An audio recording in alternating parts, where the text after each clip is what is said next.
Amigas, amigos, hoje nós vamos conversar com Luiz Felipe de Alencastro.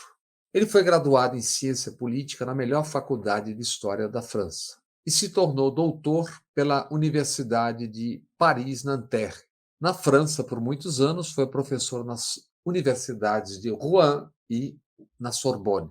A partir de 2000, foi professor titular de História do Brasil na Faculdade de História Moderna da Sorbonne e diretor do Centro de Estudos do Atlântico Sul, na mesma Sorbonne, isso antes de voltar ao Brasil. Voltou ao Brasil em meados dos anos 80 para ser professor no Instituto de Economia da Universidade de Campinas, a Unicamp. Luiz Felipe de Alencastro é professor da Escola de Economia da Fundação Getúlio Vargas, em São Paulo, onde dirige o Centro de Estudos do Atlântico Sul. Luiz Felipe, prazer conversar contigo. Para começar, não exatamente do começo, mas você nascendo em Itajaí, Santa Catarina, mas já aos 20 anos estudando na UNB em Brasília, e a ditadura já existindo, já torturando. Pelo que li, foi por essa razão e por suas atividades políticas estudantis que você pediu uma bolsa, salvo engano, ao governo francês. E que pouco antes você ganhou um livro que seria muito importante na sua caminhada. Livro feito uma pesquisa de um autodidata que era deputado federal, também, salvo engano. Que livro foi isso? Que livro foi esse? E como isso marcou a sua caminhada no início? É o livro do Maurício Goulart, que é um livro subestimado, A Escravidão Africana no Brasil. O Maurício Goulart era um advogado, um homem de esquerda, até teve importância aqui na organização dos partidos de esquerda em São Paulo. Ele é praticamente por iniciativa própria, estimulada pelo ambiente intelectual que havia. Ele conhecia o Caio Prado, era amigo do Caio Prado, depois até a filha dele casou com o filho do Caio Prado, e eu era amigo da filha dele, conheci brevemente em Brasília, e só depois é que eu fui ler esse livro, na realidade, quando eu já estava na França, porque o Maurício Goulart simplesmente esclareceu um tema inteiramente caótico até então, que era o número de africanos chegados ao Brasil durante o período da escravidão, do escravismo. Quer dizer, havia uma confusão estatística, que os erros iam de 1 até 20. Havia, sobretudo, uma sobreestimação muito grande do volume de africanos deportados para o Brasil como escravizados, inclusive os antigos historiadores todos derraparam nisso, e ele foi ao arquivo do Instituto Histórico no Rio de Janeiro, que tem uma excelente documentação sobre a África, as pessoas ignoram, e ao Gabinete Português de Leitura do Rio, que também tem uma biblioteca belíssima, que tem uma excelente documentação sobre a África lusófona, e ele fez esse livro, que é um livro pioneiro, e isso foi muito importante para mim. Um outro livro que eu li logo em seguida, e que me influenciou muito, foi o livro Brasil e África, do José Honório Rodrigues. O José Honório Rodrigues era diretor do Arquivo Nacional, muito próximo do Itamaraty. Eu acho que ele dava aula no Instituto Rio Branco, e ele é um grande historiador. Ele, logo nos anos 60, então esse livro dele, a primeira edição é de 61, depois ele faz uma outra edição em 2 volumes em 64, foi essa edição que eu li. Ele, então, diz simplesmente o seguinte, em 61, o Brasil tem que parar com esse negócio de lusotropicalismo. O interesse do Brasil é ter relações com os povos das colônias portuguesas, porque cedo ou tarde essas colônias portuguesas vão ficar independentes, como toda a África está ficando, não é? Queria lembrar, em 1960, a França foi pressionada, sob pressão, e deu independência para 10 países africanos. A Argélia, ela queria segurar a Argélia, e ela foi derrotada militarmente em 1962. Mas o fato é que Costa do Marfim, Senegal, Chad, Gabão, todos esses países ficaram independentes nessa época, porque Portugal, um país pobre, ao ponto de a juventude portuguesa toda emigravam clandestinamente para a França e para o resto da Europa. Como é que ele ia aguentar esse papel de potência colonial? E o Zé Honório, então, diz: o futuro da diplomacia brasileira na África é se aliar aos movimentos independentistas. Isso é o anti-Gilberto Freire. Gilberto Freire estava fazendo propaganda do colonialismo português na África. Esse livro foi, em 64, com um golpe, essa política externa independente, que foi inaugurada no governo do Jânio Quadros ainda, pelo Afonso Arinos, e que depois, que era ministro do exterior do Jânio, e que continuou com o Jango, com Santiago Dantas, essa política foi inteiramente não só abandonada, mas foi reprimida com a expulsão do Antônio Weiss. É uma coisa que os jovens talvez não saibam. O Antônio Weiss era um grande diplomata, era o chefe da delegação brasileira. Ele não era embaixador ainda, ele era ministro, que é o cargo abaixo de embaixador na hierarquia do Itamaraty, da delegação brasileira na ONU, e lá ele articulava contatos e reuniões com as delegações de Angola, Moçambique, Cabo Verde, Guiné-Bissau e São Tomé, que tinham representação na ONU, mas não eram ainda reconhecidas como país independente.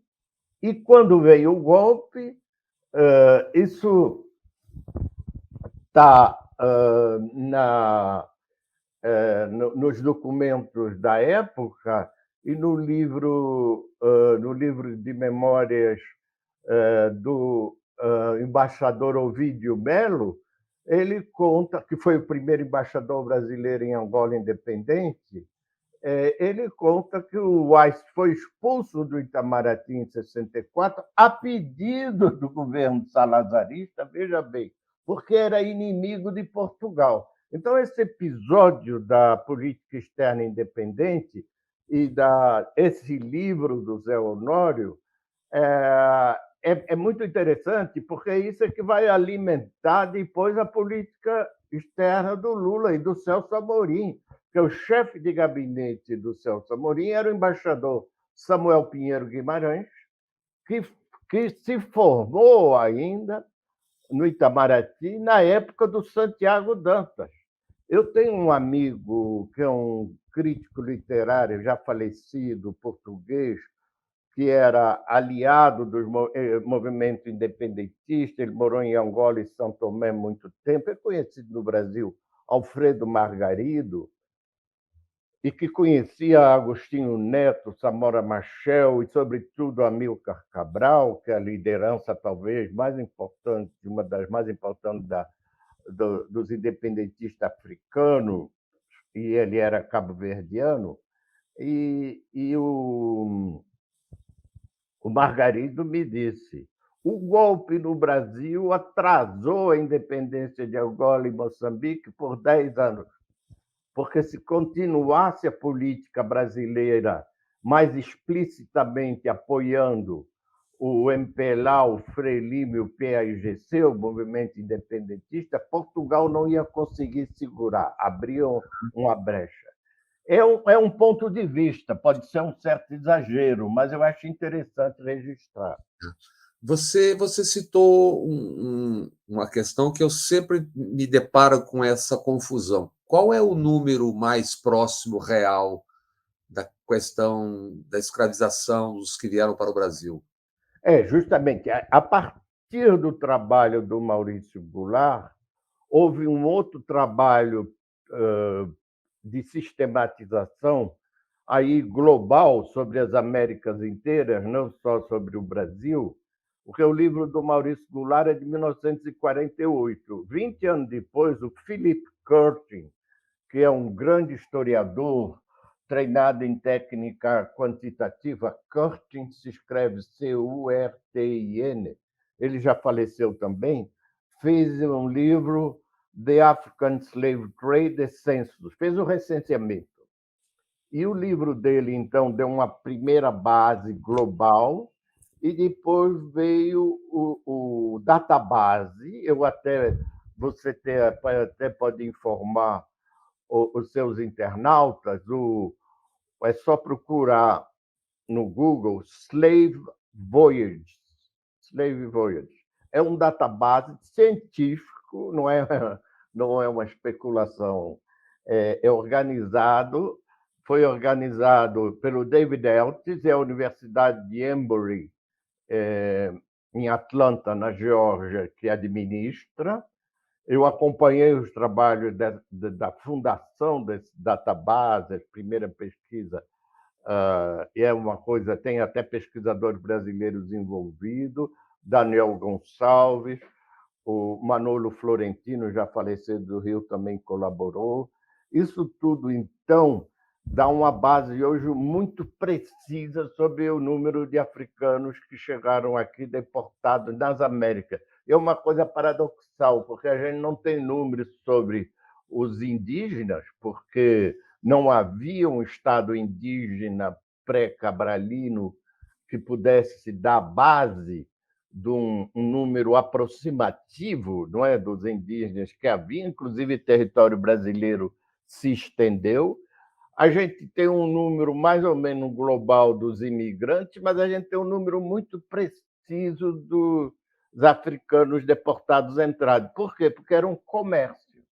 E como era um comércio, isso deixa traço contábil de navio de imposto cobrado. Então, para responder a sua pergunta, o número de desembarcados seria em torno de 10 milhões e meio. Isso faz 48% do total dos africanos entrados na América. Perdão, 43%. É Certo, um número gigantesco. certo. Pesquisando sobre sua carreira, encontrei muitos textos seus, ensaios, artigos, prefácios, pós-fácios em obras de autores muito importantes, de Debré a Celso Furtado, Machado de Assis, Adalto Novaes, etc. Nos falta tempo e falta conhecimento para conversar sobre tudo, né? Mas sei que você é autor de uma obra importantíssima sobre o Brasil, Colônia e Império, o livro O Trato dos Viventes, Formação do Brasil no Atlântico Sul, que é de 2000. Um estudo sobre a escravização brasileira no espaço do Atlântico Sul, o tráfico negreiro e a importância na formação no Brasil. É uma história muito além da história que costumeiramente aprendemos na história. Que história além é essa? Bom, Bob, é o seguinte, eu fiz a graduação, uma parte da graduação em História e depois o doutorado, porque o meu diploma principal era de Ciência Política na França. Eu fiz, então, uma parte da licença de História, porque a licença de História, fazendo simultaneamente com Ciência Política, era uma carga muito pesada. E depois eu fiz o doutorado em História todo. E o fato é que a perspectiva, a orientação metodológica e teórica da historiografia francesa, na época que eu escrevi essa tese, fiz pesquisas, e o meu próprio diretor de tese, Frédéric Moreau, se escreve Mauro, se pronuncia Moreau, era um discípulo do Brodel, e a ideia do Brodel é que você não estuda países, você estuda geohistória, você estuda espaços onde os homens se movimentam. Os países, as fronteiras vêm depois e mudam o tempo todo. Outro dia eu estava vendo aí uma coisa para falar da Copa do Mundo, tinha alguém que fez uma tabelinha de países que já disputaram a Copa do Mundo e não existem mais.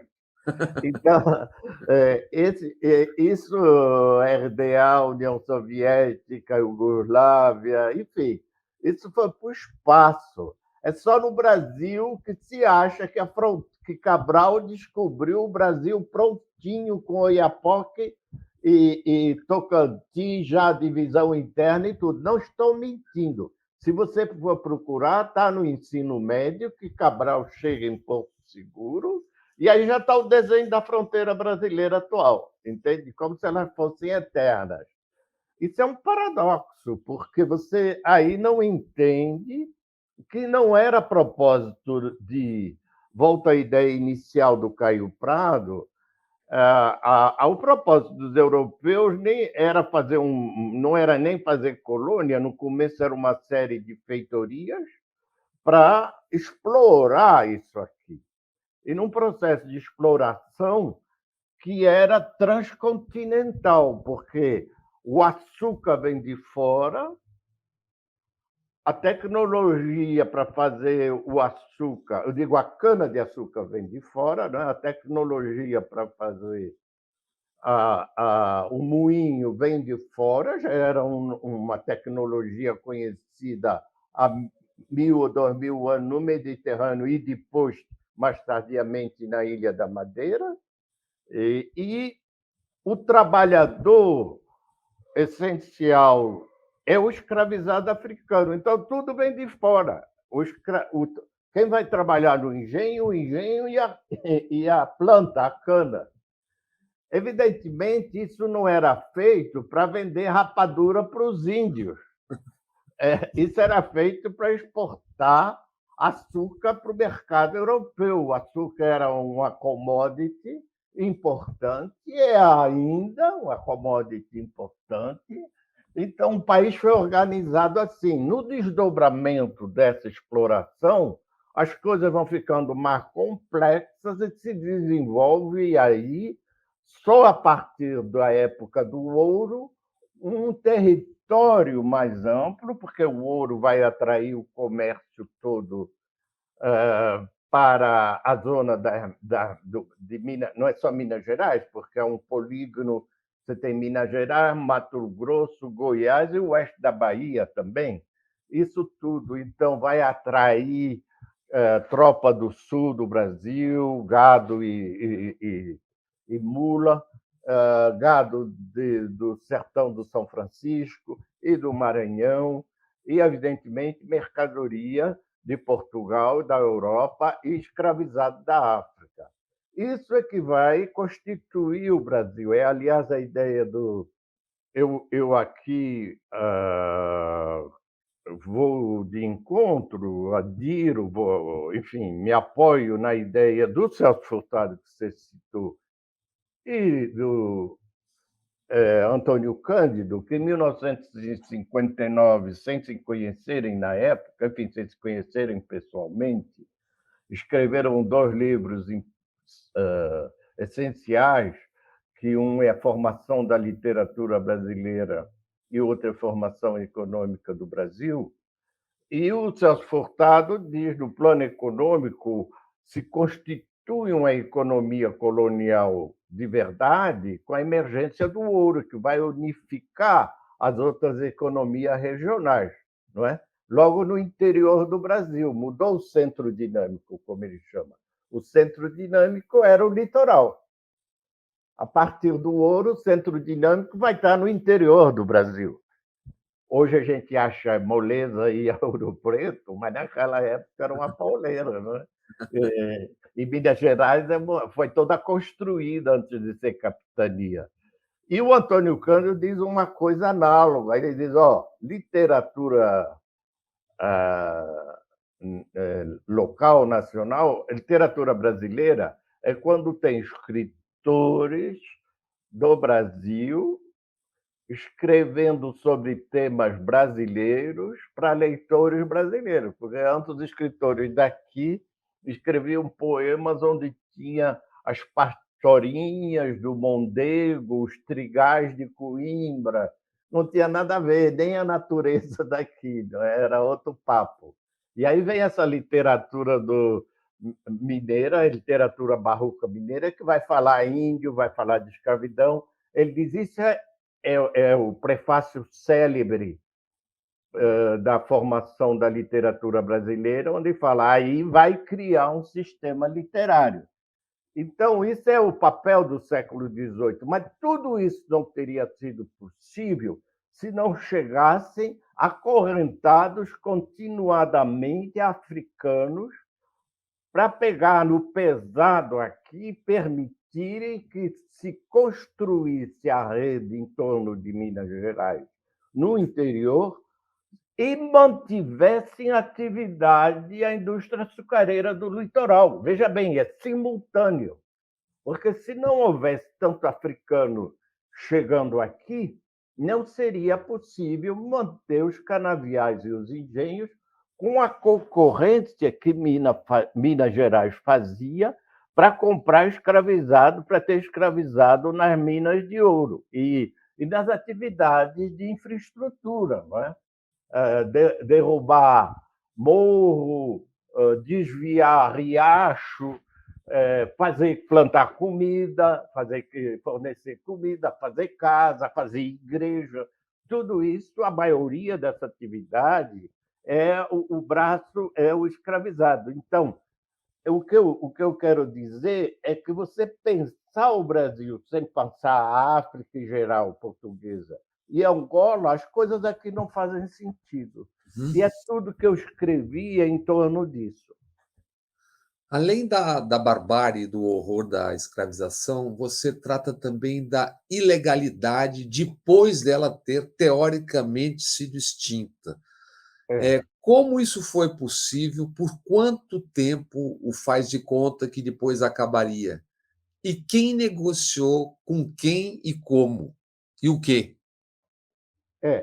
A coisa foi o seguinte, por razões que são longas para dissertar aqui, em Uhum. 1808, o Reino Unido, a Inglaterra, já era Reino Unido, a Inglaterra, o parlamento inglês tinha votado no ano anterior o fim do tráfico de escravizados. Houve uma pressão da opinião pública, é muito importante esse ponto, hoje a gente aprecia isso melhor. Houve interesses econômicos também que estavam investindo mais na indústria, em vez de no comércio na África, a indústria estava surgindo. O fato é que a Inglaterra proibiu o tráfico atlântico de escravizado em 1808. Veja bem, não proibiu a escravidão, porque a escravidão continuou na Jamaica, colônia inglesa, até 1833. Proibiu comprar e trazer africanos da África para as suas colônias. E os americanos, por outras razões, os estados do norte, não queriam que ficasse esse braço do comércio internacional com a África. O Hamilton, sobretudo, que era o ministro da Fazenda, o primeiro ministro da Fazenda americano, né, que criou o Fed, era secretário do Tesouro, o Hamilton, a família dele era da Jamaica, ele sabia que esse comércio estava todo na mão dos ingleses, o comércio de trazer africano para o sul dos Estados Unidos. Eles não queriam conversa com os africanos, com os ingleses, com quem eles tinham entrado em guerra. E iam entrar de novo em 1812, não é? Para a Guerra de Independência Americana.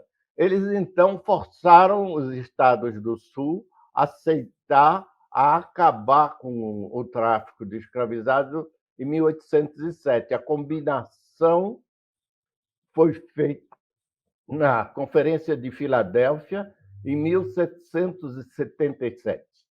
Daqui 20 anos não entra mais.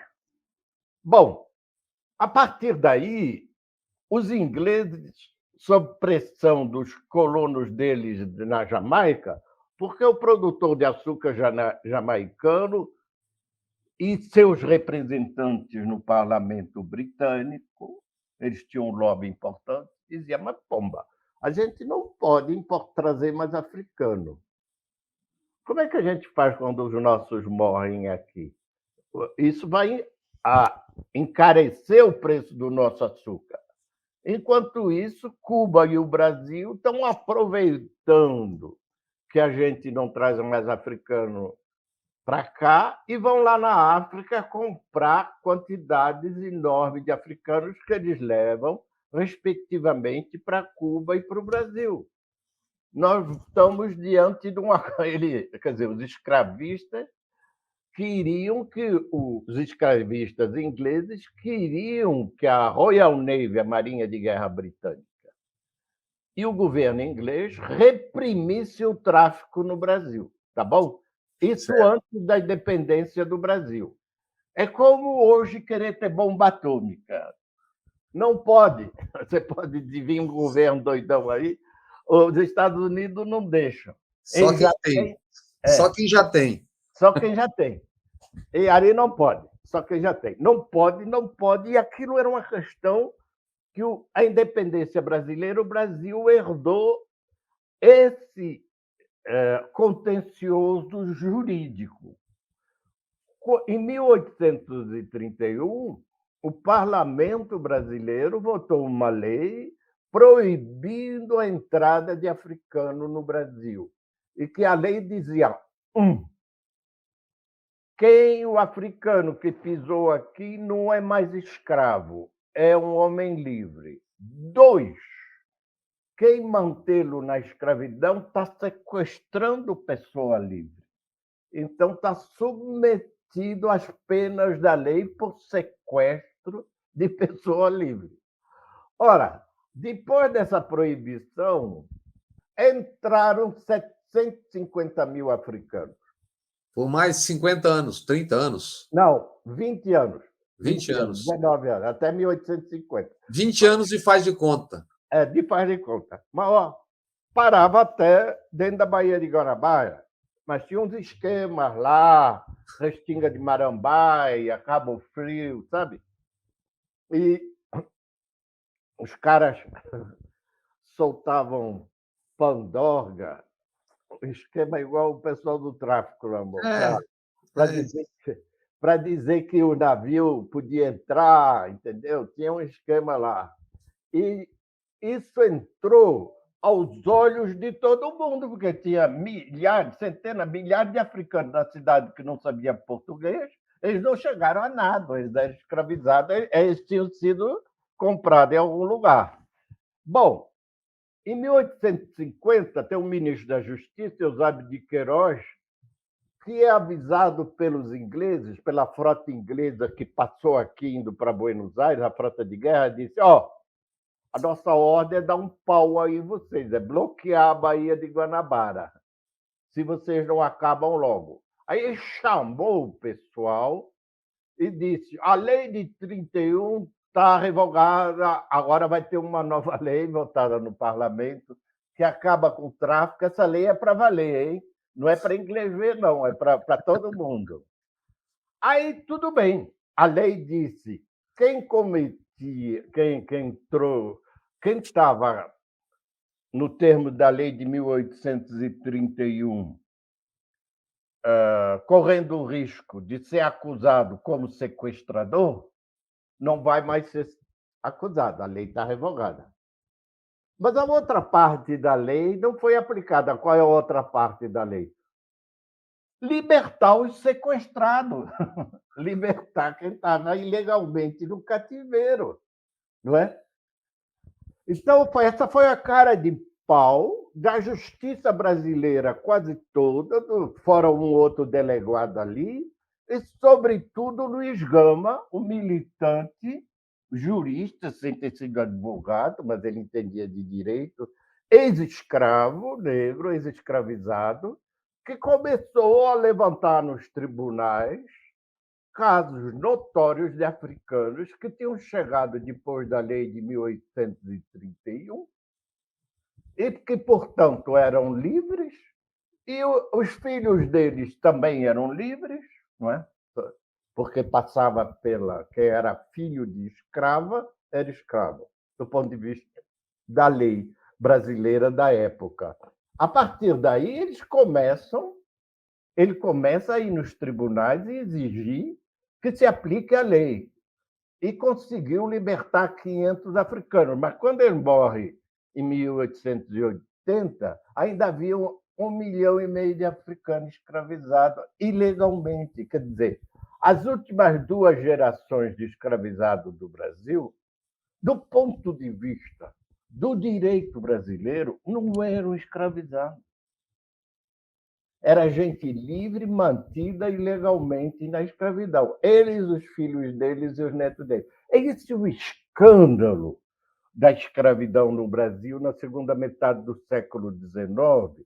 E eu creio que a dimensão desse problema devia ser ensinada no ensino médio logo. Claro, claro. O Luiz Felipe, isso não me parece óbvio que deixa no DNA da cultura brasileira, visto cultura como um todo, quando se vê, como nós vimos no pós-eleição agora, comandantes militares manipulando manifestações, tentando manter ameaças, querem manter o poder, benesses. Não tem nisso um traço secular dessa formação que você tão bem descortina e descreve, quer dizer, o faz de conta que nós não ajudamos a dar um golpe na Dilma, faz de conta que nós não estamos aqui manipulando as portas dos quartéis, faz de conta. Evidentemente que o Brasil não é o único lugar que tem militar autoritário e ditatorial, e cada país tem as suas razões. Mas o jeito. O fato do país ter convivido até 1838 com a notória ilegalidade para proteger a propriedade, e aí depois eu vou falar desse ponto, se você permitir, porque não era só fazendeiro que tinha escravo, não. Era viúva, era o vigário, era o velho solteirão, todo mundo tinha 1, 2 ou 3 escravos e vivia disso. Basta ler o Machado de Assis, tem 2 contos dele que eu dou para os meus alunos. Um se chama O Caso da Vara, o outro se chama Pai contra Mãe. Quem não leu, eu aconselho ler. Isso está online, não tem mais direito autoral. São 6 páginas só. É uma cacetada na cabeça da gente essa leitura sobre a violência da escravidão. E isso mostra como a escravidão urbana era difusa, quer dizer, você tem uma... E os estrangeiros falavam disso, o próprio Darwin é o mais célebre deles, de um proprietário de escravo vizinho dele em Recife, que espancava dia e noite um pobre rapaz lá que estava na mão dele, provavelmente ilegalmente.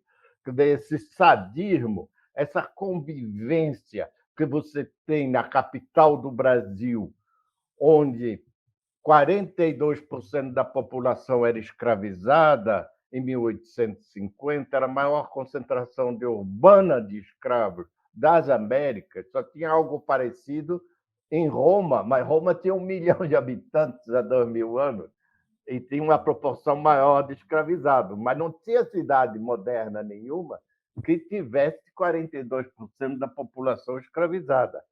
E, como eu disse, boa parte legalmente. Essa violência, onde toda hora tem alguém apanhando ou com medo de apanhar, e alguém de qualquer idade, de criança a velho, a velha, mulher, homem, tudo, isso cria um ambiente violento também. Então, você tem 2 coisas. Esse aspecto inicial que você assinalou, o fato da escravidão ser uma ilegalidade nos termos da lei brasileira, dessas 2 gerações, desse pessoal que entrou depois de 1831, e a prática dessa ilegalidade que cria uma violência endógena.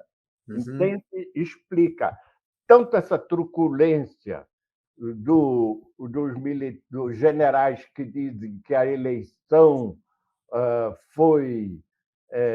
pode ser levantada a dúvida, esse tipo de coisa que a gente está ouvindo, esses disparates todos do alto comando militar, mas também explica essa violência intrínseca nas cidades brasileiras, entende? Uhum, uhum. Na prática, o que aconteceu depois do término mesmo da escravização? Quantos eram os libertos e em que condições viviam e faziam o quê? Bom, havia simultaneamente, porque progressivamente no oeste de São Paulo, sobretudo, começou a haver uma camada de fazendeiro meio aventureiro, porque isso é uma coisa que tem no escravismo e desde dos pensadores da antiguidade clássica escrevem sobre isso. E eu pus até no livro meu uma frase do Aristóteles, dizendo: não é suficiente ter escravo, é preciso saber administrar os escravos para tornar a unidade produtiva, os escravizados, entende? Não Uhum, pode ter que se criar uma organização escravista. Isso não era óbvio. Eu vou dar concretamente o seguinte: o café vem pelo Vale do Paraíba e lá ele encontra ainda uma antiga classe de escravocratas habituados à escravidão. Quando ele vai para o oeste paulista, aí é gente mais aventureira, empresários. Bom, o café estava dando dinheiro, vamos lá para Rio Claro, derruba o mato, compra aí escravizado e pau na máquina, vamos ficar ricos. Só que não entrava mais africano. Então, de onde que vinha esses escravizados? Vinham das cidades, vinham da Bahia, de Pernambuco, como veio o Luiz Gama. Aí chegava aqui em São Paulo, eles já estavam habituados, já sabiam se organizar, eu digo habituado à cultura brasileira, eles eram tão brasileiros como os outros, não é? Como os outros descendentes de portugueses, eles tinham todos os hábitos e eles resistiam à escravidão, entende? É uma coisa inteiramente diferente, porque, de um lado, você tem um fazendeiro que não tem experiência da gestão escravista, e, do outro lado, você tem escravizado que tem experiência de sabotar o trabalho. Sabotar desde ir no chiqueiro, esfregar o pé no chão para apanhar bicho de pé e não trabalhar, isso é uma sabotagem, até a resistência física e fuga e tudo. Aí é que cai a ficha nesses caras aí do Oeste Paulista e de vamos trazer a imigração, está vazando gente pelo ladrão na Europa, estão indo para os Estados Unidos, estão indo para a Argentina, e aí há uma transição, mesmo antes da escravidão. São Paulo é a primeira província que vai pressentir, vai sacar que a escravidão não ia durar muito mais tempo e começa a subvencionar a chegada de proletário estrangeiro para cá, notadamente italianos, mas também antes vieram portugueses. Esse Nicolau Vergueiro, que é nome de avenida aqui em São Paulo, que é um tremendo pai da pátria, porque ele foi constituinte, foi regente, foi ministro. Esse cara, nos anos 1840, ele ainda estava introduzindo ilegalmente africano, mas, ao mesmo tempo, ele estava trazendo colonos portugueses. Chegou até trazer colono da Suíça, mas os caras se revoltaram aí na fazenda dele, que chamava Ibicaba, é aqui em Cordeirópolis, em São Paulo, chama Cordeirópolis agora. Houve uma revolta lá que até provocou medidas na Alemanha de proibir a imigração para o Brasil, porque o fazendeiro aqui estava habituado a tratar todo mundo como se fosse escravizado africano, como ele tivesse comprado o cara, entende? Os uhum, capatazes, tudo. E começou a haver, no meio dessa revolta contra, contra os senhores da parte dos escravizados, começou a haver, paralelamente, também algumas revoltas de colonos, mas o fato é que a massa de imigrantes vindo da Europa imigrante entre aspas, não é? Porque 75% deles, até começo do século XX, chegou aqui com a viagem e a estadia inicial paga pelo governo paulista, depois da República. Ora, se você já chega aqui endividado com o governo, e você vai para a hospedaria do imigrante, que era aí no Brás, você tinha que aceitar qualquer proposta de fazendeiro que pagasse lá as taxas e te desse um emprego. Você não podia escolher. Aí você estava lá com a família, às vezes morria filho e tudo, porque o ambiente epidemiológico aqui em Santos e em São Paulo era um desastre, não é? Tinha febre amarela, é por isso que vem a campanha de febre amarela também, não é para a saúde dos brasileiros, é porque a imigração estava indo para Buenos Aires, entende? Houve pressão do governo, porque de repente Buenos Aires virou uma grande metrópole, assustou todo mundo, o progresso da Argentina no trigo, exportação de carne, quando se inventaram os navios frigoríficos a vapor, a Argentina começou a exportar a carne dela toda para a Inglaterra e ficou rica. De repente, aquela a concorrência que Buenos Aires fazia ao Rio de Janeiro e a Santos, que obrigou uma política sanitária no Rio e em Santos. Você vê como as coisas são, não é? Uhum. Porque a política sanitária do Império era fazer casa em Petrópolis, porque aí, quando vem o verão mosquitado, a febre amarela, opa lá, eu estou em Petrópolis, né? Não tem Fui, nada. É, fui. fui.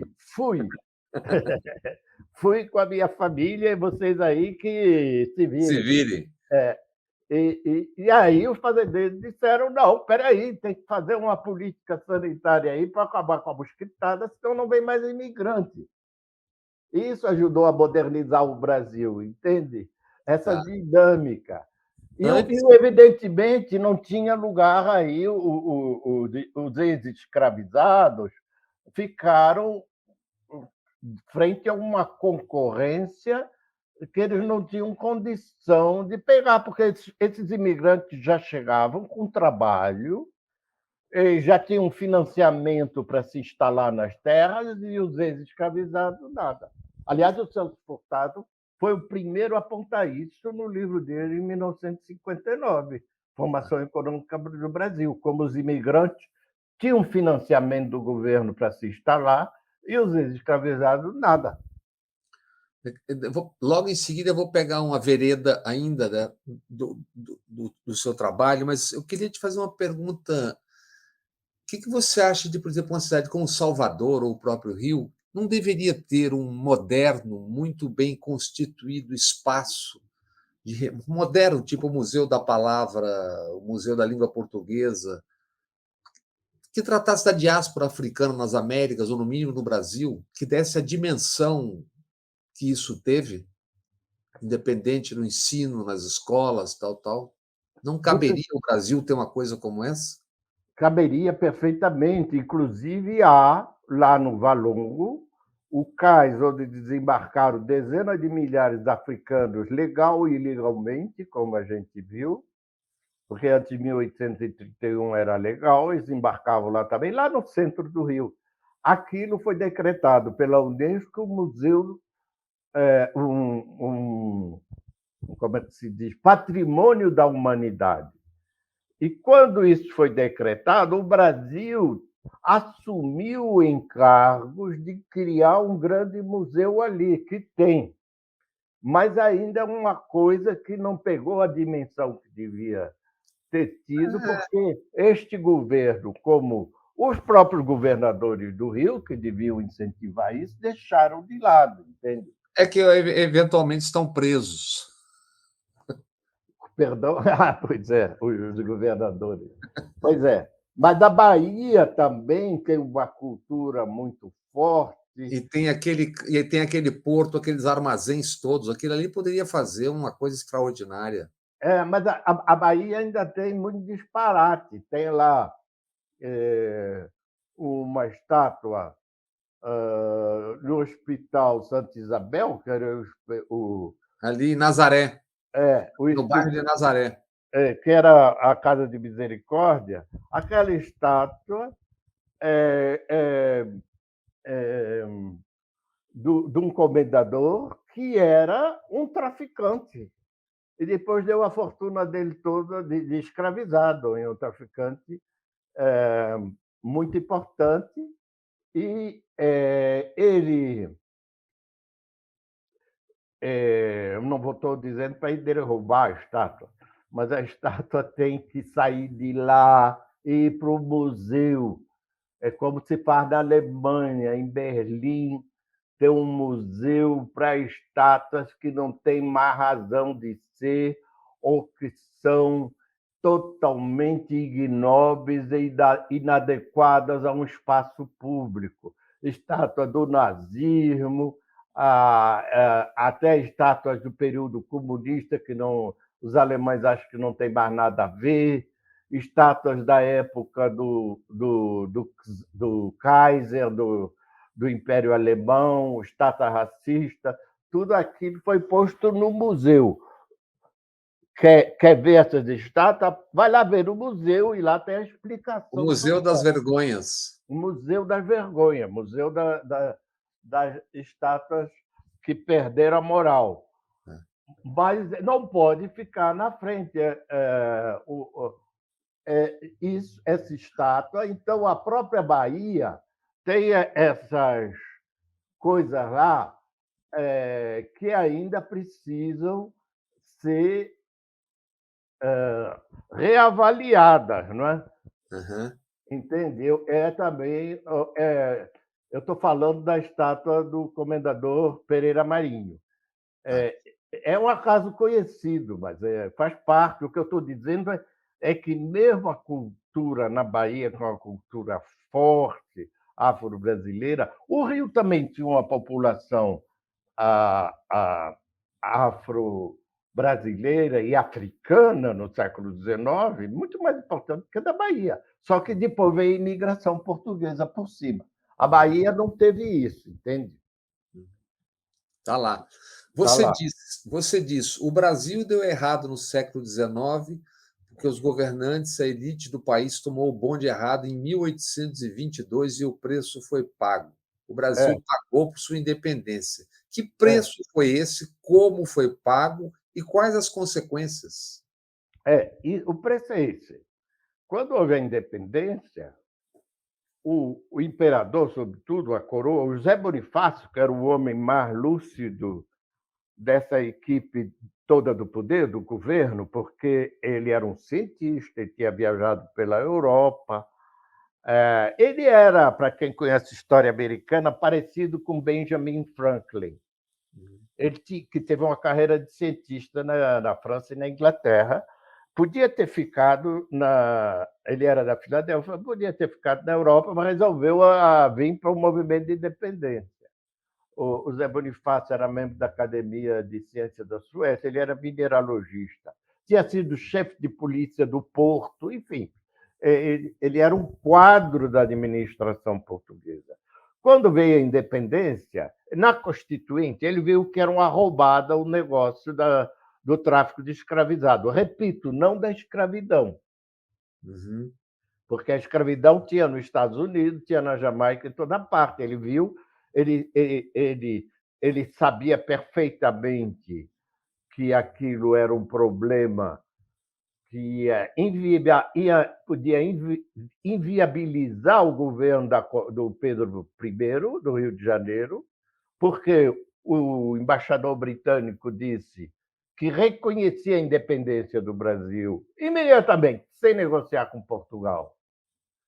Se o Brasil decretasse o fim do tráfico de escravizado, e o enviado americano, o enviado inglês aqui, transmitiu pelo menos 5 vezes uma mensagem do primeiro-ministro inglês Canning.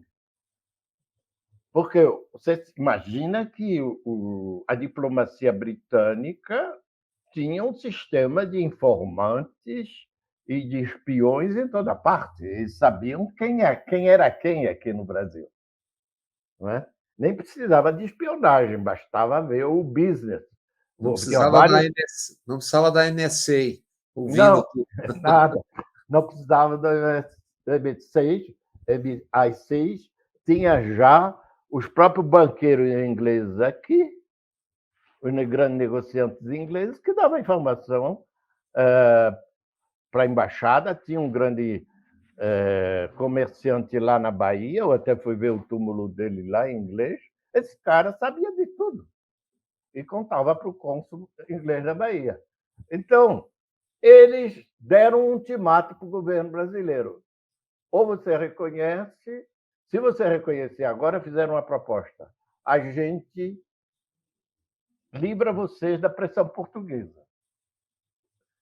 Aí o Zé Bonifácio respondeu: se a gente decretar o fim do tráfico de africanos agora, o governo cai, o governo não se aguenta. Ele disse isso. Nós não conseguimos viabilizar esse governo. Então vai negociar com Portugal. Aí Portugal pediu 1 milhão de libras esterlingas para reconhecer a independência do Brasil. Quer dizer, o Brasil pagou para ser independente. Podia não ter pago. Pagou. E desde o começo, esse Estado, tal como ele ficou independente, e foi criado esse império em 1822, não era viável, porque ele tinha um pulmão na África. A esmagadora maioria dos trabalhadores eram escravizados que vinham da África. E isso a Inglaterra não queria mais, inclusive porque ela queria entrar no mercado africano, vendendo os badulaques lá da indústria manufatureira dela, tecido, arma e tudo, e comprando marfim, comprando algodão, comprando azeite de palma, que era usado para lubrificante, comprando ouro, comprando madeiras nobres, diretamente da África, entende? Os africanos, os comerciantes africanos preferiam vender escravizado, que o preço era muito mais alto. E os ingleses lá diziam: não, não vende, deixa ele aí, faz ele colher algodão, trazer marfim e madeiras, e o produto local, azeite de palma para os combustíveis, isso é antes do petróleo, não é? Era utilizado lubrificante na indústria inglesa. E o tráfico continuava, eles queriam acabar por causa como eu disse no início, da pressão dos fazendeiros da Jamaica, que achavam o fim do mundo ter que concorrer com o cubano e com o fazendeiro brasileiro que podia trazer africano, mas também eles queriam dominar diretamente a África. E o comércio da África com o Brasil atrapalhava a dominação deles, não é?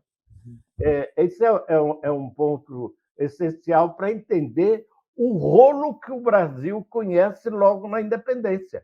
Os rolos que tinha aqui na América do Sul ou na América do Norte, a briga do México com os Estados Unidos é briga de fronteira, de território. O Brasil nasce querendo ter uma espécie de colônia dele em Angola. Nem Portugal queria, nem a Inglaterra ia deixar. E o Brasil gastou dinheiro, gastou equipamento, porque os navios que traziam africanos ilegalmente eram muitas vezes capturados no Atlântico já na ida, porque estavam equipados para trazer os africanos com corrente, com barrica de água e com comida estocada. Os ingleses capturavam esses navios e tocavam fogo. Então, destruiu uma parte da frota mercante brasileira também nessa brincadeira.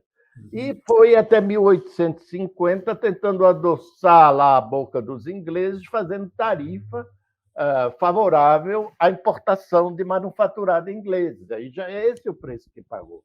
Sem contar a parte da ilegalidade, que foi a posse desses descendentes dos africanos introduzidos ilegalmente, que foram ilegalmente explorados, vendidos, comprados, herdado como escravo. Não era. Você diz também que 1808, a vinda da corte, foi um atraso. Por quê? Porque a vinda da corte aqui, você lembra em 2008, né, Bob? Eu não morava aqui, você morava, deve até lembrar mais do que eu. Teve novela na Globo, Tudo, tudo. Global News, Pacote completo. o pacote completo. Chegou a corte, todo mundo com a roupa limpinha, de seda e tal. Imagina, o Rio de Janeiro era um caos. O Debré, você disse que eu escrevi sobre ele, ele conta que aquelas pinturas dele sobre a corte é tudo com roupa que ele copiou de outros desenhos das cortes da Europa. O pessoal o Rio de Janeiro não tinha esgoto, não tinha água corrente, não tinha nada. E aí fica parecendo que é igual Veneza, o Rio de Janeiro com a corte, não é? É É, igual Versailles. Ora, na mesma época, o Brasil, virando capital do Império Português, vai atrair o tráfico de escravizados de Moçambique, que era colônia portuguesa, mas não vendia os escravizados para o Atlântico, ficava lá no Oceano Índico mesmo, era vendido para Madagascar, para a atual Ilha de Reunião, para a Ilha de Zanzibar, vem para o Rio de Janeiro e vai comprar os escravizados todos que vinham da África, que os americanos e os ingleses não compravam mais, quer dizer, o Brasil e Cuba. Mas eu queria lembrar que Cuba era uma colônia espanhola. Então, a decisão de trazer africano para cá era, em última instância, do governo de Madrid. Não era do governo cubano, que não existia. Cuba só vai ficar independente em 1898. Todo o problema da escravidão em Cuba, não sei o quê, é problema do ponto de vista legal e diplomático da monarquia espanhola. O Brasil não, o país fica independente e a classe dominante diz: nós vamos peitar a pressão inglesa e vamos continuar trazendo africano para cá até o fim do julgamento final. É essa a roubada. tá. O que você pensa das cotas raciais no Brasil? Que informações você tem sobre os resultados disso, por exemplo, nas universidades, e sobre as demandas de reparação e como isso pode se tornar concreto? Bom, eu vou pegar esse último ponto, que é um ponto interessante e complexo. Eu segui na Universidade de Brown, teve uma época onde a nossa amiga comum, Fernanda Veríssimo, também fez pesquisa. Eu acompanhei os trabalhos de uma comissão que foi criada na Universidade de Brown por uma reitora, eu esqueci o nome, na época que eu estava lá, eu fui lá duas vezes, foi em 2002, 2006, e foi em 2002 ou 2006, eu não me lembro mais, mas essa reitora negra botou uma comissão para ver a questão da reparação, porque a Universidade de Brown era uma família de comerciantes lá de Newport e de Providence, e que deram. Uns eram traficantes de escravizados, escravocrata, mas tinha um outro ramo da família Brown que era abolicionista. Então, como o dinheiro para criar a universidade veio dessa família que tinha também abolicionista, eles ficaram à vontade para criar uma comissão de reparação. Entende? Isso hoje está rolando nos Estados Unidos e agora a Califórnia criou uma comissão também que exige que a pessoa. Então, ela está indenizando pessoas descendentes de escravizado que eram poceiros, que tinham terrenos urbanos, que foram expropriadas abusivamente. E essa lei lá da Califórnia, esse caso, eu acho que está no New York Times de hoje. Eu leio isso há 1 ou 2 dias. Não é difícil achar, eu posso até te mandar depois o link. Ótimo, ótimo. Diz o seguinte: tem que ser descendente de escravizado, porque essa é a diferença da questão negra nos Estados Unidos e no Brasil. Os afro-americanos não são só descendentes de ex-escravizados.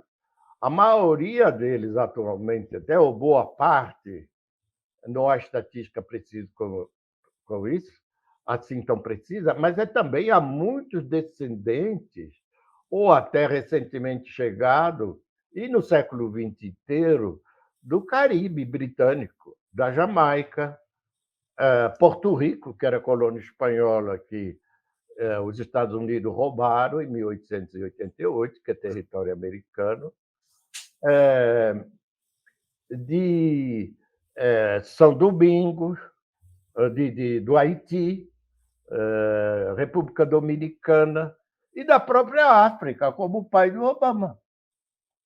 Aliás, o casal Obama é interessante, porque a Michelle é descendente de uma família escravizada, não sei se é Carolina do Norte ou a Carolina do Sul, traçaram o DNA dela até lá, uma escravizada que teve um filho lá, provavelmente na sequência de uma violência, porque a violência social se desdobra em violência sexual, não é? E ela descende desses afro-americanos que vieram do Sul para Chicago, quando a agricultura do Sul entrou em crise nos anos 20. E, 1920. O Obama, isso é sabido, o pai dele é um queniano que veio estudar nos Estados Unidos, até filho de um grupo dirigente lá, foi ministro. E então a coisa é muito diferente, a lei é precisa. Mas a política afirmativa do Brasil, e aí eu queria fazer uma distinção, primeiro, é a maior experiência de política afirmativa de cotas, nós estamos falando de cotas, né? Do Aham. mundo em vigor atualmente. E é um sucesso absoluto. Você vê mesmo que esse governo catastrófico, que felizmente está acabando, e que pôs 5 ministros estropícios do Ministério da Educação. Não, Estrupício é bom. porque tinha um que nos chamou todos os brasileiros de canibais, lembra? Lembro. E isso, esse governo todo não conseguiu derrubar as cotas, embora tivesse dito desde o começo que ia fazer. Aham. E quando a campanha das cotas começou, eu aqui queria fazer uma outra análise também, é muito importante, porque ela era muito minoritária, mesmo denunciando. Reação total, Total, como nas PEC domésticas também. total, total, pela mesma Médicos razão, médicos cubanos, tudo. tudo. Reação total. Na grande imprensa, e aí eu não incluo você, que você não estava, mas eu estou falando de grande jornalista, estou falando da grande imprensa. Quando estava a exceção do Hélio Gaspe e da Miriam Leitão, era editorial toda semana contra as cotas.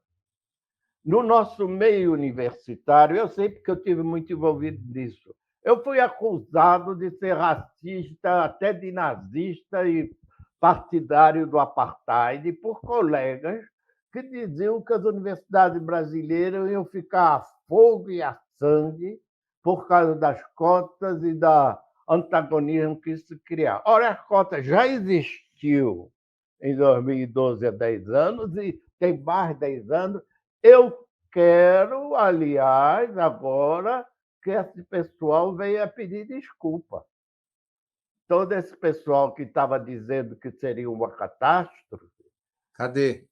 cadê a desculpa? Por quê? Não para mim. Como disseram em relação aos médicos cubanos que atenderam 60 milhões de pessoas. Então, pedir desculpa não a mim, mas a, a, a totalidade das pessoas que lutaram pelas cotas. E hoje, os resultados empíricos que se tem são: os alunos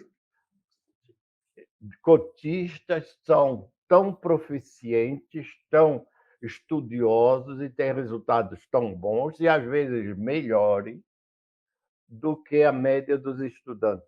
Dois, a empregabilidade deles, quando formados, também é muito boa, está na média geral. Quer dizer, isso é um sucesso no Brasil. Nós estamos começando a ver os resultados, porque já está emergindo uma classe de profissionais afro-brasileiros competentes, treinados e perfeitamente aptos a assumir cargo de direção em todos os campos de atividade no Brasil, na medicina, nas empresas, no sistema financeiro, na diplomacia. Eu sei que o governo Lula vai trazer isso de volta, isso vai ter mais visibilidade de novo. Aliás, começou no governo Temer. Eu queria lembrar o governo Temer, o governo golpista do Temer, não tinha nenhuma mulher. Lembra o primeiro governo do. Claro. Não tinha nenhuma mulher, negro nem se fala. Depois arranjaram sobre pressão. Eu digo, negro nem se fala, porque esse tipo de exigência escapava a qualquer articulação política. Não é? Uhum. Era muito mais difícil. Como se viu no Supremo, a primeira ministra que entrou no Supremo foi aquela ministra, sua conterrânea gaúcha, que tem o nome em inglês. Com todo respeito, era uma mulher muito preparada, mas ela entrou, então, não houve questionamento nenhum, foi no governo Fernando Henrique. Quando entra o Joaquim Barbosa, nomeado pelo Lula, que tinha todos os diplomas, eu sei, porque ele se fez mestrado e doutorado na Sorbonne, nós nos conhecemos lá. Ele escreveu, a tese dele foi publicada em Paris, de doutorado, pela Sorbonne. Eu sei que como isso é importante. A minha não foi. A minha tese não foi. A do Joaquim Barbosa foi. É muito difícil eles publicarem tese assim. E o Joaquim Barbosa, então, que tinha esses diplomas todos, foi vítima de ruídos e esse Roberto Jefferson, que está na cadeia, insultou copiosamente, dizendo que ele entrou por cota. Entende? Isso é algo que tem que acabar no Brasil e já está acabando e vai ficar cada vez mais evidente. E a propósito disso, não sei, eu quero ver o que você pensa disso. Quem já correu o mundo, nem se diga a África, sabe o que significa esse nome. No Brasil, no entanto, não fosse sua internação, mesmo durante a Copa do Mundo, não se ouvia falar em Pelé. Tendo a importância que teve para o Brasil fora, muito além do futebol, ao que você atribui a ênfase totalizante sempre sobre seu distanciamento da questão racial ou seus problemas particulares? Como é possível? Eu me lembro na Copa do Mundo do Brasil, eu só vi o Pelé numa propaganda grotesca das Casas Bahia, ele com o cetro sentado numa cadeira, uma coisa horrorosa. Você não ouve falar. E fora do Brasil, quem viaja, quem vai, sabe do que eu estou falando. Eu não sei o que você pensa desse personagem, que é complexo, certamente, mas do ponto de vista de atuação, né? Aí tem duas coisas. Eu vou me permitir pegar dois momentos, que é na minha cabeça de historiador. Não é? A Uhum. vitória do Brasil em 58, eu cheguei na França em 66. O Brasil tinha sido bicampeão na Inglaterra em 62 e tinha acabado de perder No Chile, no Chile. no Chile. E tinha acabado de perder o campeonato em 66 na Inglaterra. E para você ver, hoje você deve saber disso melhor que eu, a Inglaterra ganhou porque tinha um gol impedido de um jogador inglês, Bola que não entrou. a bola que não entrou. Que o juiz, eu não sei de que país era, não ousou anular, em pleno acordo com o técnico alemão, que achou que ainda era muito próximo do final da Segunda Guerra, a Alemanha Ocidental vencer a Inglaterra, 20 anos depois do fim da guerra, ainda era muito próximo. Então, você vê como a história é uma coisa que envolve o futebol, não é? Quando o Brasil ganhou em 58, foi a primeira seleção multirracial que ganhou um campeonato. Não tinha seleção nenhuma europeia, e muito menos sul-americana, de primeiro plano, ganhando a Copa do Mundo, com jogadores negros. E, como eu te disse, como eu cheguei em Aix-en-Provence para fazer faculdade, eu tinha muitos amigos, eu fiz alguns amigos africanos, e a fascinação deles pelo Brasil era essa, era graças a Didi, a Pelé, a todos os jogadores, Zósimo, Garrincha, Garrincha até que é descendente de índio, que jogaram na Copa de 58 e 62. Pelé é um homem da época dele, não é para justificar, mas ele próprio disse uma coisa quando começou essas campanhas contra o racismo no campo de futebol, pressionada pela FIFA e pela Conmebol, nem foi a CBF que começou, isso foi pressão que veio de fora para dentro. Lembra? Quando a FIFA começou a anular jogo, botar multa e deu instruções para não se admitirem racismo, que era episódio que estava acontecendo na Europa o tempo todo, eles resolveram dar um basta. Essas regras para anular domínio do campo, fazer estádio fechado, jogo fechado. E quando começou essa campanha aqui, o Pelé disse: isso é uma bobagem, é melhor não dar importância e não reclamar. Eu fui insultado para burro e não dei a menor pelota e continuei a jogar. Aí o Juca Kfouri, nosso amigo, disse: se tivesse reclamado na época, talvez não tivesse acontecendo tanto hoje. Eu achei isso uma boa resposta, entende? Uhum. Mas tem um jeito, você concorda que tem um jeito de ver o Pelé que é estranho? Sim. Não, inclusive com essa ideia de que o afro-brasileiro só é bom para jogar futebol, não é? É um absurdo, quer dizer, você tem que ter físico, tem que ter economista, é outra coisa. Eu vou encerrar lendo uma coisa que o que nas obras do padre Antônio Vieira é uma indicação do que ficaria na alma brasileira, como eu acho que você já contou, né? Angola, de cujo triste sangue negras e infelizes almas se nutre, anima, sustenta, serve e conserva o Brasil. Isso eu pus na quarta capa do meu livro que você citou, O Trato dos Viventes. Porque o Vieira, veja bem, isso é interessante também, os jesuítas portugueses eram os únicos que estavam presentes na África, notadamente em Angola, e nas Américas. E, no caso do Vieira, no Brasil, dos jesuítas no Brasil. Então, eles conheciam o sistema escravista de uma ponta a outra. Entende? Não tinha pastor protestante na África da América do Norte, e os outros jesuítas da América Espanhola, nenhum. A Espanha não tinha colônia, nem feitoria, nem coisa nenhuma na África. Eles não tinham conhecimento da África. Os jesuítas portugueses foram as primeiras ordens missionárias organizadas a chegar na África Central Ocidental, no Reino do Congo no começo e depois Angola. Então, o padre Antônio Vieira elaborou uma doutrina que dizia o seguinte: